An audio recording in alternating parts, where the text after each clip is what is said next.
maggio è una data importante. I comuni italiani sono tanti e vanno al voto, possono cambiare il sistema paese, ma soprattutto l'Italia in Europa si rappresenta con 73 nuovi europarlamentari che dovranno rappresentare le istanze di un'Europa che vuole andare avanti nei diritti civili, che vuole crescere dal punto di vista dell'occupazione, che vuole finalmente diventare, come è stata per molto tempo, il riferimento degli altri continenti per il grado di civiltà raggiunto.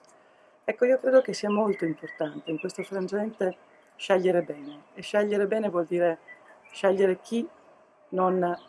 avanza contando sulla paura, ma chi vuole iniettare speranza, chi vuole credere e lavora per questo quotidianamente, passo dopo passo, vuole cercare di fare in modo che si coniughino benessere, diritti civili, salute, ambiente, economia.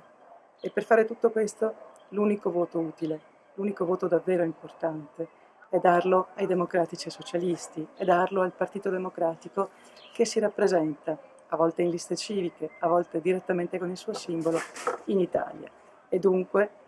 facciamo forza sulla speranza, diamo fiato soprattutto alla voglia di occuparsi del bene pubblico e delle persone.